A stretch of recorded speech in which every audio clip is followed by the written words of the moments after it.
Hey guys, welcome to the channel. As you see in the thumbnail, what if issei was the descendant of Albion and Merlin Part 1. Before I start, please do support for more awesome content, and subscribe my channel and like this video. Go support and follow the ThProjectShadow for writing that awesome fanfic, and also make sure to comment on this story, link in the description. Let's start this video. Issei Hayato, a young boy about 5 years old with brown hair, save for a few strands of silver and blue eyes, currently wearing a tank top and underwear, lay asleep, having a strange dream. Little did he know, this dream would change his life forever. Dreamscape. Where am I? Issei is currently walking around the blank space of his dream, looking for any form of movement from within the void. From the corner of his eye, he saw a white figure moving at extreme speeds. He quickly jolted his to the direction of the blur, hoping to find out the identity of the unknown creature. So this is my host. A booming voice was heard, causing Issei to jump from the intense volume. Issei turned his head to find the owner of the strange voice and stood awestruck at the sight before him. This is the first time I have had a host so young. You must be quite strong to have awakened me so early in your life. Issei's eyes went wide in recognition. What he saw was a large, white western dragon, with blue eyes and 2 golden horns atop its head. Are you Albion, the heavenly dragon? So you know who I am? Issei nodded his head. My Oda-san told me that we were descendants of Albion when I discovered my dragon wings. This time it was Albion's turn, widen his eyes, before laughing heartily, which caused Issei to tilt his head in confusion. To think I am wielded by my own descendant. You, child, have the potential to become my strongest host yet. What do you mean, host? Issei asked, still confused at how his ancestor could be in his head. Are you not aware of the sacred gears? Issei shook his head in reply. I see. Well then I shall tell you, Albion said before transforming himself, and the area around him. The two were now sitting in an empty cafe. Albion was sitting opposite Issei in his human form, white spiked hair, a well-toned body, wearing a white biker jacket over a light blue undershirt, and white slacks. I'm going to keep this short as we don't have much time before you wake up. Sacred gears are basically weapons created by God of the Bible, bestowed upon humans by the system, in heaven, all with different appearances and abilities. Issei nodded in understanding. Among the sacred gears, there are 13 that stand out above the rest, known as the Longinus, each with the potential to kill God if you can master it. So what does this have to do with me? He asked curiously. Wait, does this mean you're a sacred gear? Not exactly. I am the spirit residing in the sacred gear. I was sealed inside, divine dividing, after my death. How did you die? You know of the rivalry between Drang and I, right?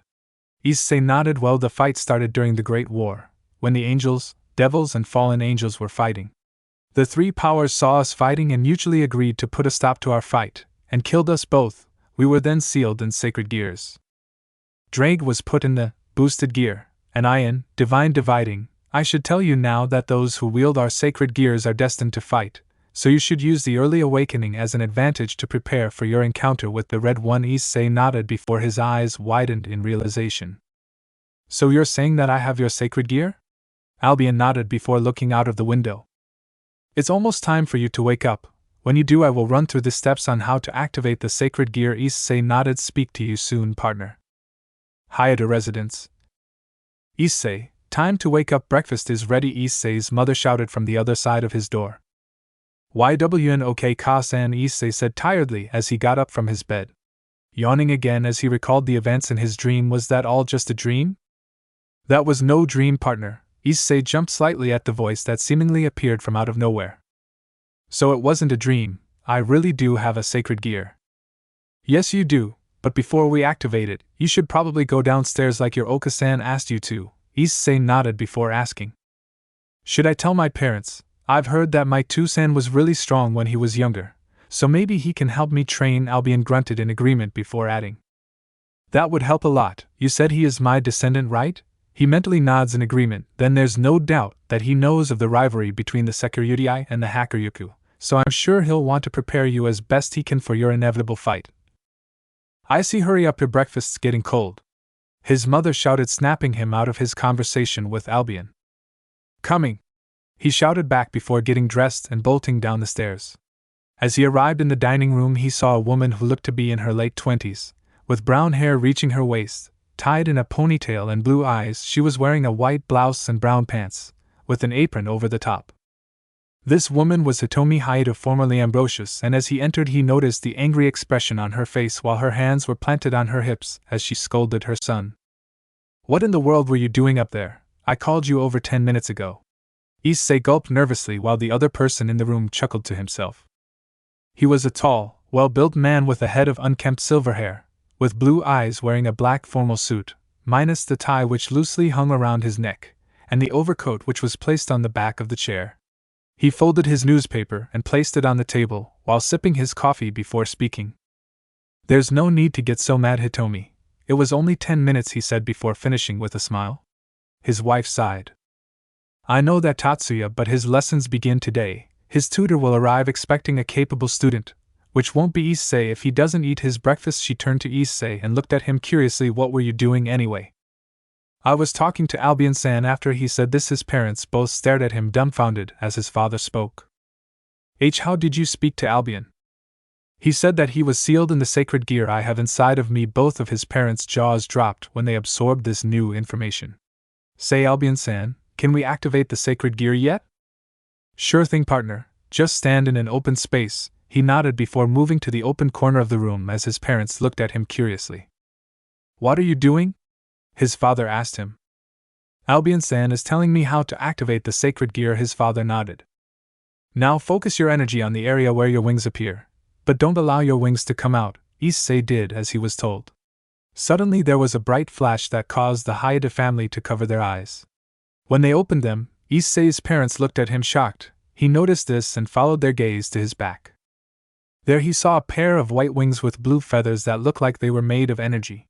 "This is divine dividing. Like the name suggests, it has the power to divide things. To use it, you have to make contact with a person, then the wings will automatically divide his/her power every 10 seconds and give it to you. If you want to dismiss it, just think about turning it off." Albion spoke. "Amazing, a descendant of Albion, who also wields Albion," Issei's father said as he dismissed divine dividing. "Tu-san, can you help me train? I want to be able to use this sacred gear thing, and to do that I need to get stronger," Issei asked with determination. His father looked to be deep in thought for a moment before frowning slightly. "I'm afraid I'm a bit too busy with work to help you, son. The best I could do for you is write some sort of training program for now." Hearing this, Issei nods vigorously. "That'll be fine. I wouldn't need anything too advanced for a while." "Very well, I'll write it up during my lunch break and give it to you at the end of the day. For now, you should just focus on the lessons you have today." Tatsuya replied with his wife nodding in agreement. "Okay," said. A determined smile adorned his face as his parents watched unamused. Time skip 1 year later. Issei was dedicated to getting stronger. Although the training was basic at best, he had still grown to be considerably stronger over the year he trained. It was currently the weekend. Issei had taken the day off from his training. He and his parents were on their way to meet with one of Hitomi's old friends at the shrine on top of the hill. The three were walking peacefully as Issei spoke up. "Where are we going, Oka-san?" the 6-year-old asked curiously.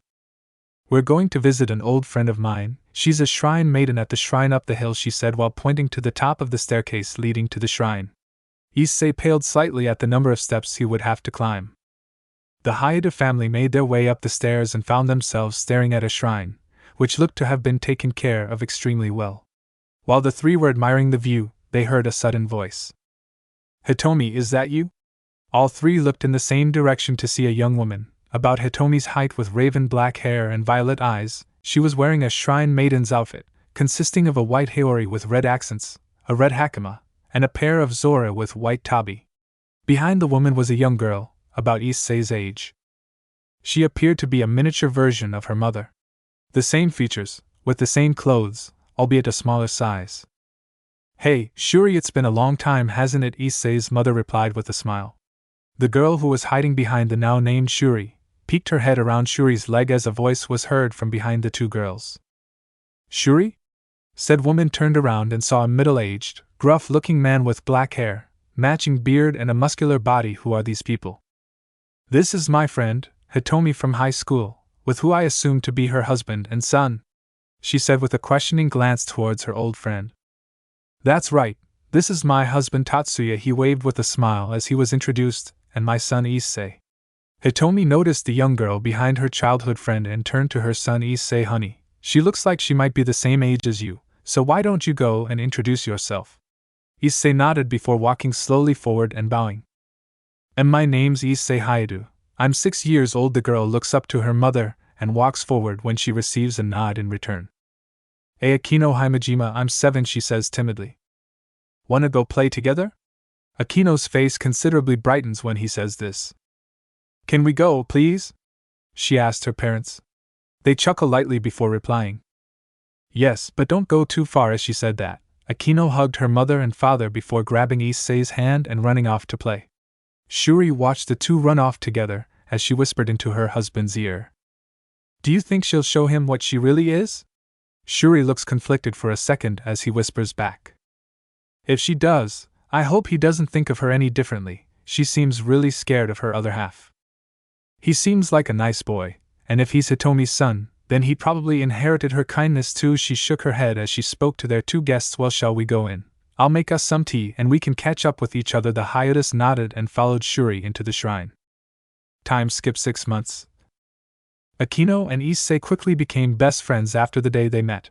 Whenever Issei wasn't training or with his tutor, he was at the shrine with Akino. They even slept at each other's houses from time to time. Both fathers were good friends with each other. They even went out drinking on occasion, and their mothers were still friends like they were in high school. Akino and Issei were exploring the nearby forest, when Akino suddenly turned around with a sad expression on her face. Is everything alright, Akino-chan? You look a little sad? Issei asked, a worried expression plastered on his face. Ne Issei-kun, if I was something different, would you hate me? Akino replied with a shaky voice. Of course not, it wouldn't matter what you are. You'll always be the Akino-chan that I know, he told her with a smile. Akino had a hopeful expression on her face. She smiles at his words, with tears threatening the corners of her eyes as she turned away from Issei and let out her wings. Issei looked shocked for a second before realizing what she meant. She was afraid I wouldn't like her, because she's a fallen angel. Seeing Issei's shocked face broke her heart as she spoke.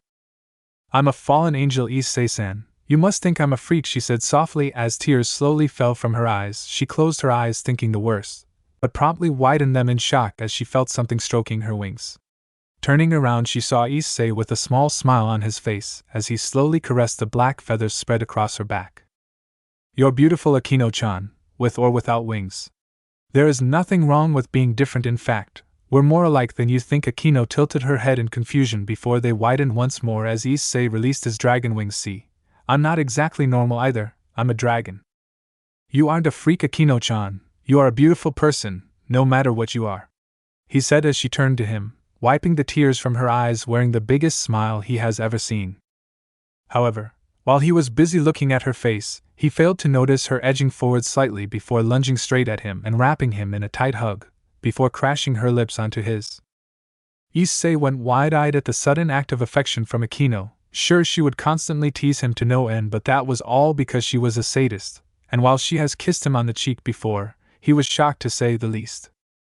He remained shocked for all of 5 seconds before slowly easing up and returning the kiss with just as much passion he was receiving from Akino. After a minute, they broke off the kiss for air, blushing heavily as Akino spoke with a teasing smile. How did you enjoy our first kiss, Issei-kun? Said person just looked away with an even bigger blush before mumbling incoherently, what was that? I enjoyed it, Akino-chan, he said while blushing up a storm, fighting in vain to suppress it. Akino giggled at his reaction before dismissing her wings. Issei noticed this and did the same. Akino then grabbed his hand and began to drag him back to her house. Come on, Issei-kun, Ka-san said, dinner's gonna be ready soon. Issei smiled as he allowed Akino to drag him to her home. It was now late in the night, and Issei was saying his goodbyes to Akino and her parents as he began to walk home. So Akino, the girl in question, turned to her father at the call of her name. Judging by the expression on your face and the blush on his face, I'm guessing he took it well? She nodded happily at Barakiel's question. He told me I was beautiful, even if I am a fallen angel. He even showed me his wings. Barakiel and Shuri both looked confused at this newfound information. He has wings too, what is he? Her father asked curiously. He's a dragon. Her parents were once again shocked at this discovery. Now that you mention it, I did feel a dragonic aura around Issei. I had thought that it was just a sacred gear, but to think he was a dragon. Well, whoever he gets the dragon side from is very good at hiding their aura. Say, Akino, why was Issei blushing while you two got back? Her mother asked with the same teasing smile Akino wears. Akino blushed as she answered. Ik kissed him on the lips. Her face was colored a deep crimson as she admitted this to her parents, causing them to roar out in laughter, which only caused her more embarrassment. As the laughter died down, her father patted her on the shoulder and said, I approve of your choice, Akino. He is a good boy, I can tell. And from the looks of things he likes you just as much. Shuri nodding in agreement, as Akino hummed happily at the thought of being together with Issei. Time skip 1 year later. Issei's parents had left on a business trip to Kyoto for a few days, so they had requested that the Himejima family look after him for them. Of course, Issei was ecstatic to be spending more time with Akino, so he eagerly accepted to stay. Barakiel had helped Issei train for the first 3 days, as he was required to return to the Grigori for a mission the day after, where he would stay for a few days. Over the year Issei had spent with Akino and her family, Issei thought of Shuri as a mother figure, even though he already had one. It was late at night. Issei, Akino and Shuri were playing card games together when Issei's nose suddenly twitched and he adopted a serious look. Shuri noticed this and asked him about it. Is something wrong, Issei? I can sense something bad. Shuri widened her eyes as she heard what he said. Then suddenly an explosion was heard at the front door. Oka-san, what's going on? Akino yelled over the loud banging noises. Shuri panicked while leading the 2 children into another room, where she thought they would all be safe. There you are, the trio gasped as they looked upon their assailants, 2 men clad in black uniforms covering their entire body, each with a pair of black feathered wings sprouting from their backs. Now that we've found you, it's time to die. I won't let you! Issei yelled as he jumped in front of Shuri and fired off a dragon shot at one of the fallen angels, completely destroying him, without a trace. However, in that attack, he used up a lot of his own energy to kill the fallen one.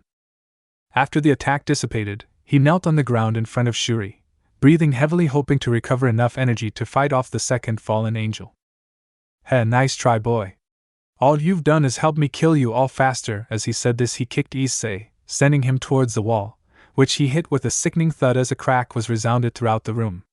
Issei screamed in pain as he fell to the floor. Both Akino and Shuri looking towards him in worry as the former called out, Issei! Akino tried to run towards him, only for a spear of light to pierce the ground in front of her, effectively stopping her in her tracks. Don't worry, little girl, you'll be joining him right after I kill your Ka-san. Hearing this, Issei and Akino went wide-eyed as Shuri began to fight back, only for the fallen angel to pierce her chest with a spear of light. The spear dispersed itself as Shuri fell to the ground, dying in a puddle of her own blood. Issei and Akino stared at Shuri with tears flowing down their eyes. All Akino could feel at the moment was sadness, as she sat there kneeling on the ground staring into her mother's lifeless eyes. Why are you crying, girl? You'll be the one to die next, he said with a mad cackle. Issei was feeling a completely different set of emotions, beginning with sadness and ending in pure rage. Growling lowly, he stood up, completely ignoring the pain that he felt coursing through his left arm from the impact against the wall. The fallen seemed to notice this and smirked. Oh, up for more, are you, boy? I will kill you! In any normal situation, Issei's eyes would be a light blue color, representing serenity and calm. In this situation, however, they had changed into the eyes of a dragon, no iris, just the sclera and a sharp pupil in the dead center. The sclera themselves were royal blue, his eyes piercing the fallen angel's very soul. For what you have done to Shuri-san and for what you would have done to Akino-chan, the price is death, he yelled at the top of his lungs. Balance break. Issei's body glowed, his very being radiating pure power. Suddenly the glow flashed brighter than before, blinding the fallen angel momentarily. When he opened his eyes, however, he saw a figure clad in a silver-white armor adorned with blue jewels. Vanishing Dragon Balance Breaker. What is this? What's going on? This, partner, is Balance Breaker, the most powerful manifestation of the sacred gears. Divine Dividing reacted to your rage and released the ultimate form scale male. In this form, you don't have a time limit between divide usage on attacks. You have also gained 2 new abilities, though I recommend that you don't use them until your body can take massive amounts of energy. Tell me the moves afterwards, Albion-san. For now, just tell me how long I can last in this thing. You've only just activated Balance Breaker, so you have a 30-minute time limit by default. This can be increased by more powerful emotions, or by training in this form. In a flash of white light, Issei charged at the fallen angel and crashed through the walls of the shrine, eventually breaking through the outer walls, ending up in the forest. As the two reached a clearing, Issei used his strong arm to punch the fallen in the chest, sending him into a clearing in the forest. The fallen managed to stand up despite the pain he was feeling. Divide. This was short-lived, however, as he felt his strength leave him.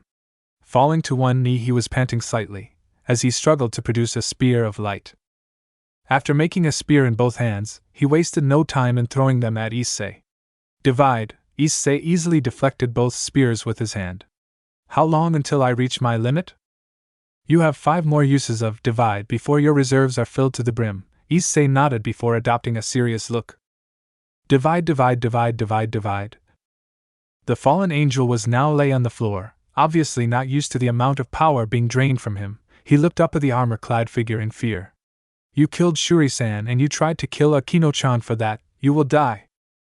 As he said those final 5 words, he lifted his hand and faced his palm towards the fallen and began to form a blue ball of energy in his hand. Goodbye, fallen, he said coldly before firing off the dragon shot, completely obliterating the fallen angel and the many trees in his wake. After feeling the power leave his body, he dropped to one knee and struggled to catch his breath as his balance breaker dispersed. After resting for a minute, he spoke up. Albion, can you control the wings and take me back to the shrine? I don't think I'll be able to walk back and Akino-chan might still be in danger. Sure thing, partner, just be careful. You were foolish and wasted a lot of energy killing the fallen angel, Issei mentally nodded. I've failed him. Albion was confused at this. Failed who? Barakil-san, I promised that I would protect Shuri-san and Akino-chan while he was gone. I've failed him, he spoke to Albion as the tears continued to fall down his face. He wouldn't blame you for what happened. You were not the one who killed her. By the time Issei returned to the shrine, it was in ruins. The main house was set alight, and the rest was a pile of rubble. He fell to his knees, fearing that the worst had happened to Akino. When he thought it was all over, he collapsed onto all fours, unintentionally ducking under a spear of light aimed for his head. TCH, so you're still alive, huh? Those incompetent fools can't do anything right. Issei turned to the voice to see a tall man wearing a long trenchcoat, with 3 pairs of pitch-black feathered wings sprouting from his back. Well, if you want something done right, you've got to do it yourself. As he said this, he formed a large spear of light in his hand. Any last words, boy?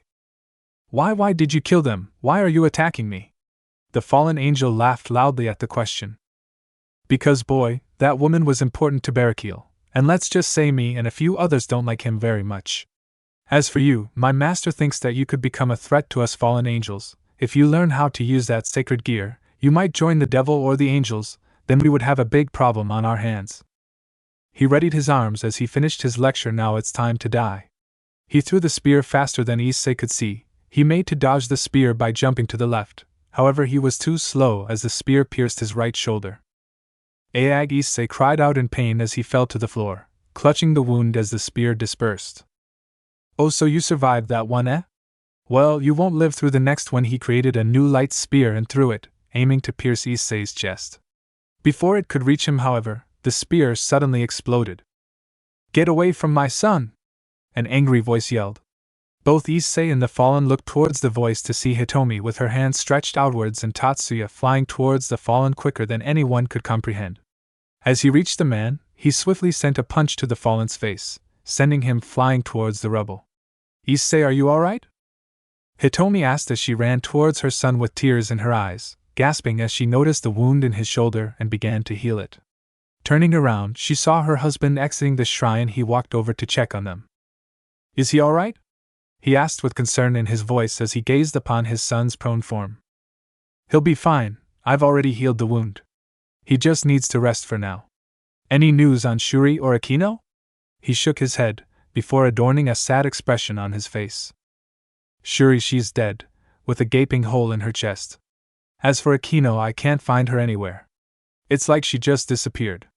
After hearing this, Hitomi was incredibly saddened by the death of her best friend, and the tears she had shed for her son's injuries increased tenfold at hearing the bad news. Take issei home, I need a few moments to myself. Tatsuya kissed her on the forehead, then took issei down the steps. After paying her respects to her best friend, she leaves the shrine and goes back to her house, planning on asking issei about what happened. The next day, issei woke up in his bed, rubbing his eyes as he attempted to sit up before he felt a sharp pain in his arm. He looked around his room curiously, until his eyes widened when he remembered the events of the previous night played in his mind, causing him to cry. A few minutes later, his parents walked in and comforted him. He calmed down after 30 minutes before speaking. Oto-san, I wasn't strong enough. I promised Barakil-san that I would protect them, but I failed him, he said in between sobs. Hearing this, his parents shared a concerned look while frowning. His father thought for a moment before responding. I'm sure Barakil-san wouldn't blame for what happened to them. You were not the one who killed them. You shouldn't blame yourself. I know I shouldn't, but I can't help it. I feel responsible for their deaths. I want to become stronger. I don't want to lose another friend. Tatsuya looked towards his wife, giving her an almost pleading look. Knowing what her husband was asking, she considered saying no until she glanced towards Issei, who looked absolutely heartbroken at the thought of his best and only friend being dead. She sighed, then nodded towards Tatsuya. Issei, the boy in question, turned his attention towards his father. I have a couple of friends that owe me some favors. If you want, I can ask them to train you. Issei's expression brightened as he heard this. However, you will have to live near them if you want to train with them. Plus, there's no guarantee that they can give you the training you want. Issei nodded seriously. If I can get stronger, I don't mind, but I will come back to visit when I'm free, he said with a smile. Alright, I'll take you to meet them. Hitomi stepped forward before speaking next. I don't mind you doing this, but you better keep up with your studies. I'll be testing you every month, and if you score less than 80% on any of them, you will return home immediately. Got it? Issei nodded quickly before his father coughed into his hand. Alright, Issei, go get something to eat and get ready to meet your new sensei. Okay, Dad, was the last thing he said before running downstairs. Issei and Tatsuya emerged from the dragon portal in a mountainous area. The two observed their surroundings, Issei looking around in amazement and Tatsuya with a look of nostalgia. Deciding that they'd spent enough time standing around, Tatsuya began to walk off to one of the larger mountains, after calling for his son to follow. About 20 minutes into their walk, they come across a large cave, which is supposedly their destination, if the look on Tatsuya's face was any indication. It's been a long time since I was last here, Tatsuya spoke with a bright smile on his face. After shaking out of his reverie, he turns to Issei. Well, let's go in. The two walk in the cave, the only noise being the echo of their footsteps hitting the stone floor. As they get further into the cave, a light can be seen and a deep voice heard, muttering something to someone else. When they reach what seems to be the doorway, they see two dragons, the first a 15-meter purple western dragon, and the second was a 10-meter tall red western dragon. The two dragons in the room turn when they hear footsteps, only to see Tatsuya and Issei, the former with a smirk, and the latter a look of awe and slight fear. After studying the two carefully, the purple dragon's eyes widen. He turns to the other dragon and dismisses it before speaking. Tatsuya, is that you? Long time no see, Tannin, he said with a small smile. Yes, it has been a while. How have you been, old friend? I've been well, my friend. I'm actually here for something important. He turned around and gestured for Issei to walk next to him. This is my son, Issei. Unfortunately, his best friend and her mother were killed by rogue fallen angels, and even though I tell him it's not his fault, he still believes that he is to blame for not being able to save them. He spoke sadly. Tannin looked at Issei and spoke. I'm sorry for your loss, young one. You have my condolences. Issei nodded his head in thanks. So what is this important business? He asked, already having a good idea of what it was. Issei looked towards his father, who nodded. He stepped forward and bowed deeply. Please train me, I want to get stronger. Tannin smirked after hearing his request. So you want my help? Issei nodded. If you want my training, you will have to work for it. I will not train someone with no potential to grow. If you want my help, you will have to show me your resolve. Seeing Issei's determined face, he smirked and grabbed the two. Then we shall fight. I will test your strength, and see if you deserve my assistance. After saying this, the three flew upwards out of the cave and over to what looked like a battlefield. Tannin placed the two on the ground and flew about 100 feet away. His eyes widened in shock when Issei activated Divine Dividing. Balance break, balance break. The voices of Issei and Albion sounded at the same time as a familiar white armor began to form around him. Vanishing Dragon Balance Breaker. Amazing, not only are you the descendant of Albion, but to have his sacred gear as well, this will be fun. Tannin smirked widely before flapping his wings and charging straight at Issei. Issei did the same thing, aiming for Tannin's head, but moved slightly at the last second and struck the large dragon on the side of the head, which didn't faze him in the slightest. Divide. Tannin stumbled slightly as he felt his strength leave him. Issei was in a similar situation, struggling to move with the amount of power received from Tannin, trying to think of a good way to expel the energy quickly. After thinking about it, he stuck his hands in front of him and began charging a ball of pure magical energy. Tannin saw this and created a ball of fire between his jaws. Albion, instead of sending the energy out of the wings, is it possible to send it into the magic bomb? You should be able to, though it will use up a lot of your stamina at your current level. Issei nodded before focusing the energy into his hands, causing the ball to grow even larger than it was before. After focusing the excess energy into the attack, he fired it as soon as Tannin shot his fireball. The two attacks collided, both fighters pouring power into the blasts hoping to overpower the other. Divide. Issei faltered once again as he felt more energy enter his body, quickly sending it into his attack. Tannin realized that he couldn't waste any time as his power would be divided again, so he tried to end the fight by increasing the power of his blast. Issei noticed that he was being pushed back, so he fired a burst of energy into his attack to buy himself enough time to escape the blast radius. After moving out of the way, he charged at Tannin, aiming to strike his head. Noticing this, the large dragon tilted his head to dodge. Issei used too much force on his punch, so he stumbled slightly, rendering him unable to dodge the oncoming hand flying his way. As the giant claw connects, Issei was sent crashing down into the ground, leaving a huge dust cloud as he impacted with the ground. Inside the crater was a barely conscious Issei, with his balance breaker armor long gone, covered in multiple bruises and wounds, struggling to stand up and breathing heavily. Not yet, I can still fight, he spoke between gasps, wiping the blood from his lip. He attempted to reform his armor, but due to his lack of stamina, it dispersed quickly as he collapsed again.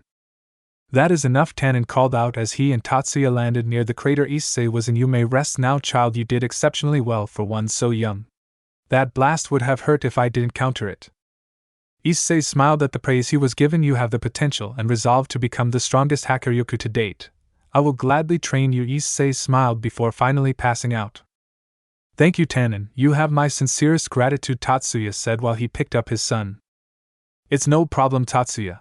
I think I might enjoy training him.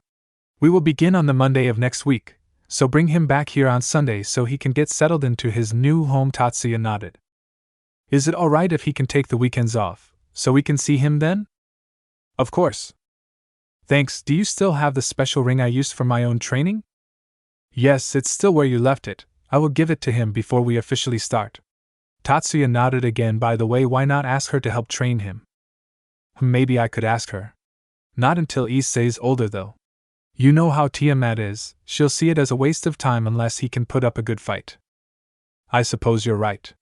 Do you plan on giving him the sword? When he's older, yes. Tatsuya felt Issei move slightly in his arms. I'll take him back home. He needs to rest for now so we can get all of his things packed. I shall see you in a few days then, Tatsuya. Oh, and could you keep the fact that he is Albion's descendant a secret? It doesn't matter who the host of the Red One is, they would jump at the chance to fight the person who is, for lack of a better term, Albion reincarnated. Tannin nodded in acceptance. Tatsuya thanked him before he opened a dragon portal and waved to Tannin as the dragon flew back to his cave. After reappearing in his home, the first thing he saw was his wife with a worried look on her face when she saw the state of Issei, and after treating his wounds and laying him in his bed, she returned to the living room to speak to her husband. What happened to him? She asked worriedly. Tannin wanted to test his resolve, so they sparred. I wouldn't worry too much. I doubt that he'll end up the same in the future. Hitomi nodded. His training will begin Monday morning, so I'll take him over the night before. Tannin is preparing a place for him to stay, but he'll be back on the weekends. Okay, we should probably start packing his things. Tatsuya nodded as the two left for Issei's room after grabbing his suitcase. The day finally came for issei to move into dragon territory. He is currently stood next to the portal his father opened into Tannin's cave. After checking his belongings once again, he said goodbye to his mother and jumped through the portal with his father. The two were greeted by Tannin, who promptly guided the two to issei's new home. After 5 minutes of flying, they eventually landed next to one of the smaller mountains when Tannin began to explain, this is where you will be living from now on. On the morning of every weekday, you will wake up at 6 o'clock, eat breakfast and get ready for the day of training. Issei nodded with a look of determination, but quickly turned into one of curiosity as Tatsuya reached into his pocket and pulled out a small box and gave it to Issei. Issei, in here is the ring I used to help me with my own training. Issei nodded and put the ring on his finger, immediately feeling the effects as his body felt much heavier than before. I call it the gravy band. It automatically adjusts your body to a weight slightly above what you can handle. You will need to wear this every day to help to gradually increase your speed and strength, without doing anything. I wouldn't recommend it, but you can also adjust the amount of weight the ring applies by continuously focusing your magic into the ring, and as soon as you stop, it will return to the original weight. Issei began channeling a little bit of his magic into the ring to test it, and promptly collapsed to the floor due to the pressure on his body. He stopped channeling his magic and stood up as his weight shifted again, allowing him to move more easily. Alright, the first part of your training is to unpack your belongings with the ring active. Issei nodded and started picking up some boxes on the floor. When you're done, I want you to stretch for 5 minutes and do 2 laps of the town. Issei paled as he heard that'll be your workout for today, so when you're finished you can do whatever you want for the rest of the day. Your real training starts at 7 a.m. tomorrow, so be up bright and early. Hi, Issei replied as he began unpacking his items. Over the coming years, Issei would go about the same routine almost every day: wake up at 7, train with Tannin, eat, and then sleep. The first few weeks went by slowly, as all Tannin had Issei do was run to increase his stamina. However, after 2 months of running, they finally began what Issei referred to as the real training, increasing his strength and magic power. Time skipped 4 years later. A 12-year-old Issei was lying on the grass, looking a little worse for wear as he had just finished his afternoon training with Tannin. As the years went by, Issei changed a lot. He was no longer small and scrawny but fairly tall with a toned figure, unexpected of someone his age. He was now able to maintain balance breaker for 2 months and 1 week in Juggernaut Drive. He lay back, happily chomping away at some dragon apples. His mind wandered as he thought about what Tannin had told him a few days ago. Flashback. You've improved greatly since our last spar, Issei. However, there is still room for improvement. You still rely a little too much on Albion's power. Next time try and fight me with only your own strength. Tannin said and spoke again after seeing Issei nod. By the way, 3 days from now you might be meeting someone important, so be prepared. Hi, Sensei. Flashback end. I wonder who Sensei wants me to meet. Issei mused to himself, but was cut off as he felt a familiar presence approach him, accompanied by 2 others. Although these were unfamiliar to him, looks like Sensei's is here, he said, looking towards the purple dragon as he descended next to Issei. As Tannin landed, Issei noticed 2 others riding on his back. The first was a man with crimson red hair and blue-green eyes, wearing some sort of armor and a smile on his face as he looked at Issei. The second was a silver-haired buxom woman with matching eyes. She was wearing a blue maid's outfit with an unreadable expression on her face. Issei's eyes widened as he felt their power. Whoa, they're stronger than us, and why do they want to meet me? So this is your student Tannin?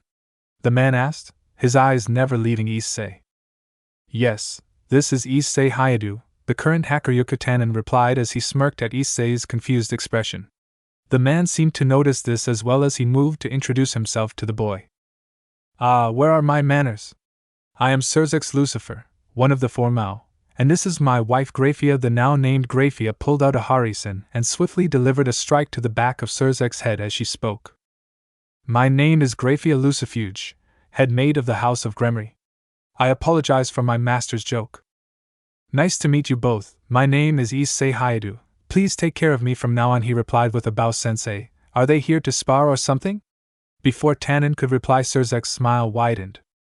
That sounds like a wonderful idea. Graphia, why don't you test his strength? But don't go all out, Graphia sighed as she turned to Tannin. Do you mind, Tannin? The dragon laughed at the question. Not at all. It might help the boy if he fights someone other than myself, Tannin said. Then he turned to Issei. Well, brat, are you up for a fight? Issei grinned and nodded vigorously as he got into a fighting stance. When am I not? Issei replied before activating his balance breaker. Within seconds the snow-white armor was covering his body, although this time the armor was thicker than before, giving Issei more protection at the cost of some speed. Tannin and Surzex moved to the side before calling for the start of the fight. Begin. At the call, Issei charged towards Graphia with his foot cocked back while discreetly channeling fire into his left hand. As he reached Graphia, he threw his foot towards her left temple, which she easily dodged. However, she wasn't prepared for the fireball that was shot towards her stomach.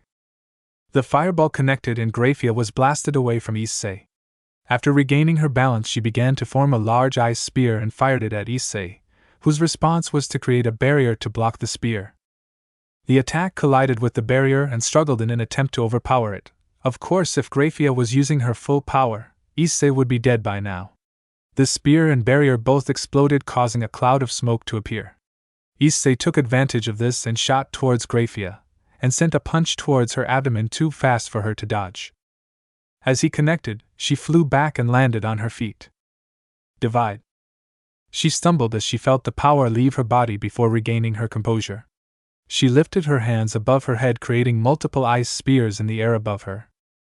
Issei saw this and smirked, deciding to match her by creating the same amount of magic bullets and fired them at the same time as Graphia did, hoping to stall her until the next divide. The spears and bullets crashed against each other in a flurry of explosions. As the battle continued, Issei obviously had the upper hand as small beads of sweat rolled down Graphia's face as she was breathing heavily. Issei was doing a little better, although he was sweating slightly. Graphia realized that she couldn't win without using more of her power, so she did just that. She ceased in creating her smaller spears and formed a gargantuan spear above her head and threw it at Issei while freezing his feet in place. He realized that he could not win the fight, so he surrendered. After hearing this, Graphia dispersed the ice as Issei did the same to his armor and fell backwards onto the soft grass. Well, Graphia, what did you think? Surzex said as he and Tannin flew over to the two fighters. He is incredibly strong for his age, Surzex-sama. I even had to use more power than I had originally intended to, she replied with a small smile. Issei rubbed the back of his head, embarrassed at the praise he was receiving from the strongest queen. Thanks, Graphia-san, but I know you were holding back a lot during our fight. Even so, you fought really well. I underestimated you and almost lost because of it, Issei nodded. Surzex-sama. It's almost time for your meeting. Surzeka's eyes widened in realization. That's right. Well, anyway, it was nice meeting you, Issei. Goodbye, Surzex-sama, Graphia-san. It was an honor meeting you both, he bowed as the two left. Well, brat, I must say you put up a good fight against the strongest queen. Your training is really showing some good results, but that doesn't mean you can slack off. Issei nodded and left for his home after being dismissed.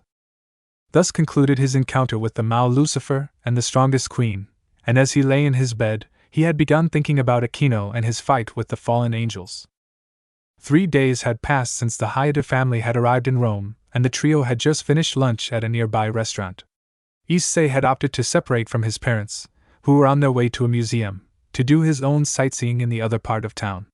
As he was exploring the city, he heard a commotion coming from a nearby alleyway. Deciding to investigate, he made his way to the noise and upon arrival, saw a group of at least 8 exorcists with light swords fighting a rogue exorcist who was wielding a holy sword, a powerful one if the aura surrounding the sword was any indication. It had a large silver sword blade, attached to a bronze hilt without a guard. From the moment he arrived, Issei knew that the group of exorcists stood no chance, further proven by the fact that the rogue exorcist killed half of them in one slash and followed up with another, killing 3 more. Just as he was about to kill the last exorcist, Issei rushed forward and caught the sword in his hands. Get out of here. I'll hold him off, he nodded before scrambling to his feet and running in the direction of the church. However, before he could reach the street, the rogue exorcist pulled out a gun and shot the man in his head, killing him instantly. The exorcist laughed maniacally before speaking. You've got some real guts picking a fight with the great Freed Selzen. I'm going to enjoy cutting you down with my Excalibur-chan. Issei released the grip on the sword after kicking Freed in the stomach. After regaining his balance, Freed charged at Issei with his sword ready to strike, to which Issei swiftly dodged and Freed brought the sword back for another swipe, which Issei dodged again. Freed eventually stopped swinging. I must admit, you're good. much better than those shitty priests. Aren't you supposed to be a priest? Issei questioned. Fried laughed at the question. I used to be, but they didn't like my bloodlust, so they kicked me out. I'm what most call a rogue priest, though I don't really care what I am as long as I can keep killing. If the church kicked you out, then why do you have one of their swords? Oh, this little thing? I stole it. This is Excalibur transparency. Why don't I show you what it can do? He said before disappearing along with the sword, much to the confusion of Issei. What's wrong? You can't see me? Well, that's the ability of my Excalibur, so good luck winning now. Fried rushed forwards at Issei and swung his sword, which would have decapitated Issei had he not dodged at the last second, instead suffering a blow to his left arm. You got lucky, boy, but next time I won't miss. This is bad. I can't see him at all. How am I supposed to beat him? Issei was panicking as he held onto his injured arm, dodging Fried's continued slices by millimeters. Do not fret, partner, just calm down and focus. That man is not a true holy sword wielder, so he is unable to tap into the true potential of the sword, Albion said. What do you mean, Albion? Issei asked, confused. I mean his holy element. It feels unstable. Perhaps the church have found a way to artificially create holy sword wielders. Anyway, because his element is unstable, you should be able to find a flaw. Just concentrate. Issei nodded and quickly swung his foot behind him, knocking Fried away and causing him to reappear. You just got lucky, but it won't happen again. Prepare yourself. I will point you in the direction of his attack, but it's up to you to counter it. Got it. Issei got into a fighting stance as Fried disappeared again. Left. As Albion shouted, Issei turned left and saw a brief flash of Fried directly in front of him and threw his right fist towards his solar plexus. Fried grunted in pain as the attack connected, causing him to loosen his grip on the sword he was holding. Issei noticed this, so he kicked the sword out of his hand and caught it as it fell from the sky. Fried growled as he felt the sword pressed against his neck. I won't kill you. It's up to the church to decide your punishment. Fried laughed maniacally, confusing Issei. You can take the sword, but you won't be taking me, Fried said as he pulled a button off of his coat and threw it to the floor. Issei covered his eyes as the button exploded, creating a bright flash. When the light died down, Fried was gone, prompting an annoyed grunt from Issei. Damn it, he got away. Oh well, at least I got the sword back. Issei stood still and examined the sword. I suppose I should find the church and return it. Issei was beginning to leave the alleyway when he was confronted by a party of 5 exorcists, 4 of which were pointing light swords at Issei while the remaining exorcist stepped forward pointing a large sword, with an axe-like pommel at him. The sword itself seemed to radiate an aura of destruction. Stop where you are. You are being placed in the custody of the church for the theft of Excalibur. Issei could not get a good look at the exorcists because they were all wearing hoods, but he was able to tell from the feminine voice that the one confronting him was female. Whoa, hold on a second. I didn't steal the sword. I just got it back from a rogue priest and was about to bring it back to you. The exorcist's eyes narrowed after hearing this. How do I know you're not lying? For all we know, you could be saying that just to get out of your punishment. Issei sighed. If I was the real thief, why would I still be here? From what I've seen, this sword can turn the wielder invisible, so I could easily use it to escape. Not to mention I was walking in the direction of the church before you stopped me. The exorcists all lowered their swords after the woman nodded to them. Very well, I will believe you for now, but you will still need to follow us and report to the church. Issei was confused about this. Why can't I just give you the sword to take back? The exorcist smirked and decided to stretch the truth. We need you to give a detailed report on what happened and who really stole the sword if you weren't the real thief. Issei sighed again. Fine, I'll come. Issei and the exorcists began walking and Issei held Excalibur towards the exorcist. Do you want the sword? No thanks, you can hold on to it. Issei narrowed his eyes in suspicion at the devious smirk on the exorcist's face, but complied nonetheless. As they arrived at the church, 4 of the exorcists walked off in another direction, while Issei and the remaining exorcist entered the huge wooden doors. The 2 walked into what appeared to be a waiting room of sorts. Please wait here, I'll go get the head priest. The exorcist left after seeing Issei nod and sit on the bench. After 5 minutes of waiting, the doors opened, and in walked an old man with short gray hair obscured by a large white hat with a gold trim adorning his balding head. He was also wearing what seemed to be a regular priest outfit, albeit even more pompous than usual. Next to him was the same exorcist that had guided him here, although her hood was lowered, making her head visible.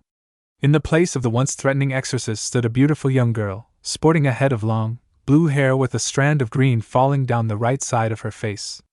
The priest was the first to speak. Now, before we begin, I suppose introductions are in order. My name is Tilion Kanata, High Priest of the Catholic Church here in Vatican City. He gestured to the girl behind him before introducing her. This is Zenobia Corda, one of our exorcists, and wielder of Excalibur destruction. The newly named Zenobia just nodded.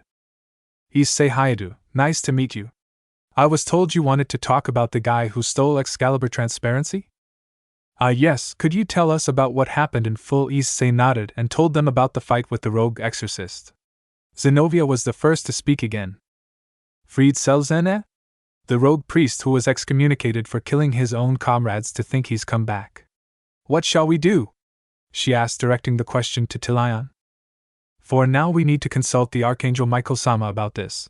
But I think it'd be best if we scatter the Excalibur fragments throughout the various churches. Zenobia nodded. Tilion then turned to Issei. Thank you for recovering the sword for us. You have our gratitude. Issei nodded and held out the sword for the priest, whose response was to shake his head, much to the confusion of Issei. No, you may keep it. Do you know how to fight with a sword? Issei shook his head. I don't understand. This is one of your most important holy swords. Don't you need it? Tilion smiled. Of course we do, which is why you'll return here tomorrow morning to begin your training with Griselda, our strongest exorcist. Issei's eyes narrowed. May I ask why? He asked, suspicion lacing his voice. Well, we can't have one of our exorcists run about with a sword and not know how to use it. What the hell are you talking about? Tilion smiled. Zenobia told me that you are able to wield Excalibur transparency. You are a natural-born holy sword wielder, therefore you will become an exorcist. I'm afraid you are mistaken. I have no intention of becoming an exorcist. I'm sorry, Issei, but that just won't do. God has blessed you with a gift, the power to wield holy swords. He bestowed it upon you so that you could become an exorcist and destroy the demons in His name. As it stands, you have no choice in the matter. Either join the church, or you will die before you get the chance to leave. We simply cannot risk a holy sword wielder joining the enemy. At this point, Issei was gritting his teeth, practically seething with rage. After taking a few moments to calm down, he answered. As I said before, I have no intention of becoming an exorcist, so I think I'll choose option B. Tilion sighed before speaking. I had hoped that it would not come to this. He turned to leave for his office. Zenobia killed him and retrieved the sword. As he left the room, Zenobia removed her cloak, choosing to fight in the church's battle outfit, a black, skin-tight, one piece that accentuated every curve of her body. She raised the broadsword above her head. Ans spoke to Issei. It's not too late to change your mind, you know. If you join the church, I won't have to kill you. As if you could. I have no intention of joining the church, so stop trying. After he said this, Zenobia charged at Issei, her sword ready to strike.